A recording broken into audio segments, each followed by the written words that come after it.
Mesdames et messieurs, bonjour. Notre couverture tout à fait spéciale consacrée à cette conférence de presse effectuée aujourd'hui matin entre le Premier ministre Dr Moustapha Madbouli et son homologue palestinien M.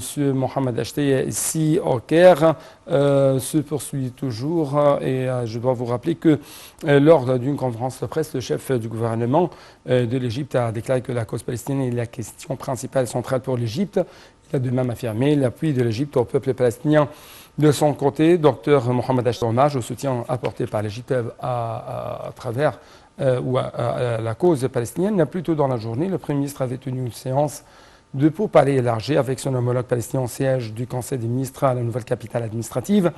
Les discussions ont porté sur un nombre de dossiers de coopération entre l'Égypte et la Palestine, le développement de la situation régionale et internationale, ainsi que les dossiers d'intérêt commun. Donc, pour avoir plus d'analyse, nous avons actuellement en ligne de l'Inter international Monsieur l'ambassadeur Hassan Hariri, ex-ministre adjoint des Affaires étrangères de l'Égypte. Monsieur l'ambassadeur, vous êtes toujours le bienvenu sur l'Inter international.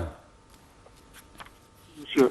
Merci beaucoup pour nous rejoindre à travers la ligne. J'aimerais vous poser cette question concernant votre lecture à l'égard de cette conférence de presse tenue entre le Premier ministre Dr Moustapha Madbouli et son homologue palestinien Mohamed Ashtaya, et quand même à l'égard des principaux dossiers à discuter pendant cette visite effectuée par le Premier ministre palestinien.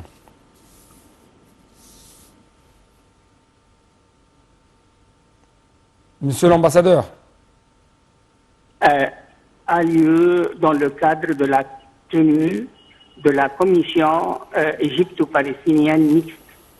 Alors, ces rencontres revêtent d'une importance particulière car les discussions porteront sur l'aspect bilatéral des relations entre le gouvernement égyptien et l'autorité nationale palestinienne. Ouais. D'un autre côté, le fait que cette commission existe et que la tenue et tient ses réunions au Caire, c'est un message clair de la part de l'Égypte de son soutien inébranlable à la cause palestinienne et au peuple palestinien. Ouais. Ouais. En ce qui concerne les dossiers, je crois que ce sont des dossiers à nature économique, commerciale, et d'un autre côté, l'autre dossier important, c'est la situation actuelle dans la Cisjordanie et dans la bande de Gaza, à la lumière des agressions israéliennes répétées contre le peuple palestinien, qui sont des agressions quotidiennes. Alors, je crois que on attend à des résultats concrets.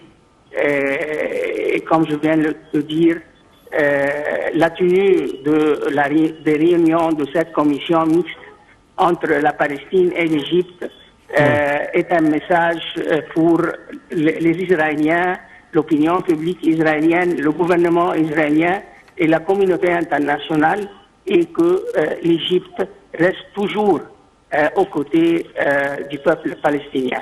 Oui, oui. L'écho ou l'impact de cet appui inébranlable, de ce soutien absolu de la part de l'Égypte envers la cause palestinienne, qui représente, selon le Premier ministre, toujours la priorité, la cause principale de l'Égypte quand on parle de sa politique étrangère, l'impact de ça sur la situation et l'écho de ça chez les Israéliens.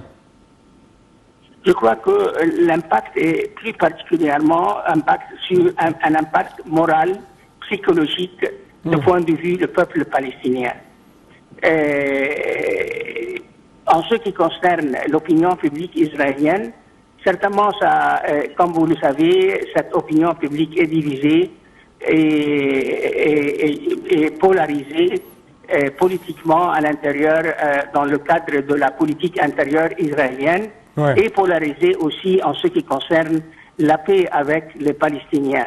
Mais je pense que le soutien égyptien, les prises de position égyptiennes en faveur de la cause nationale palestinienne, Ouais. je pense que sur la langue aura un effet positif sur la cause palestinienne et la résolution politique de la question de Palestine.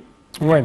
Outre le soutien politique, comment vous avez vu le soutien économique apporté par l'Égypte dans ce temps très critique, dans ce temps très dur pour les Palestiniens, car ils ont bien sûr subi beaucoup d'agressions de la part des Israéliens.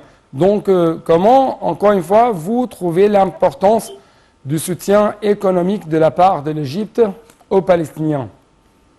Je crois que l'Égypte travaille avec les pays arabes, les pays donateurs, pour soutenir l'autorité nationale palestinienne financièrement et économiquement.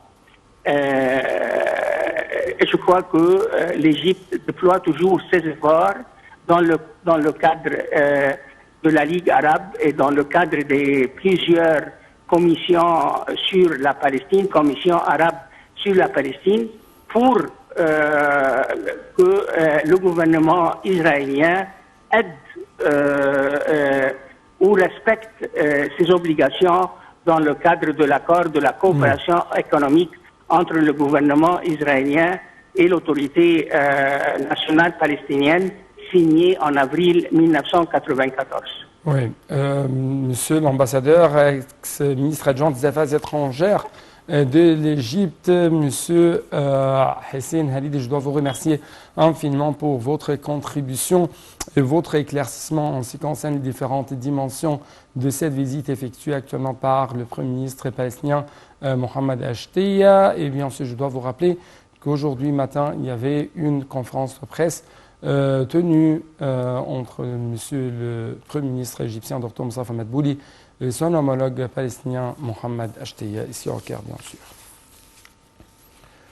Donc, je crois que nous devons bien sûr procéder à d'autres sujets.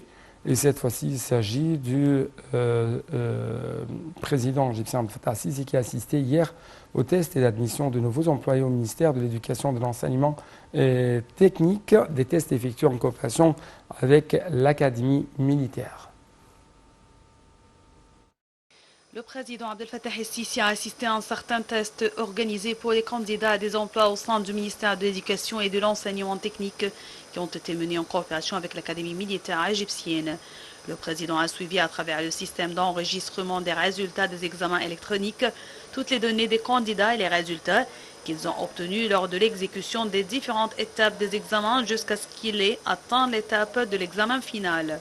Dans ce contexte, le chef de l'État a affirmé le souci de l'Égypte de suivre les normes les plus élevées pour sélectionner les cadres les plus qualifiés sur les plans scientifiques, techniques et personnels, après avoir suivi une période de formation complète et intégrée selon les dernières méthodes et programmes de formation et de qualification technique et personnelle qui sont proportionnés à la nature de leur travail et les qualifiant pour s'acquitter de leurs fonctions et assumer leurs responsabilités avec efficacité.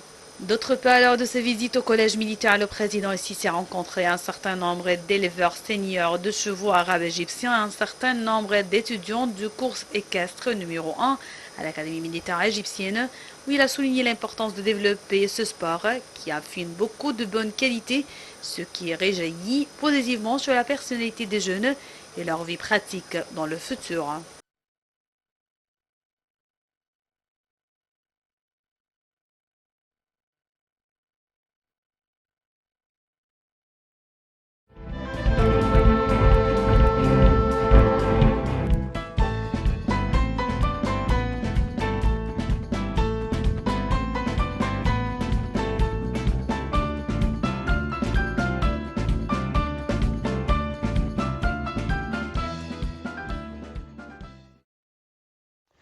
fait, les médias sont devenus une véritable puissance douce dont l'influence ne peut être sous-estimée. À l'occasion de leur 89e anniversaire qui coïncide avec l'anniversaire de lancement de la radio égyptienne le 31 mai 1934, le Conseil suprême de régulation des médias a félicité les professionnels des médias égyptiens. À l'occasion de leur 89e anniversaire qui coïncide avec l'anniversaire du lancement de la radio égyptienne le 31 mai 1934, le Conseil suprême de régulation des médias a félicité les professionnels des médias égyptiens.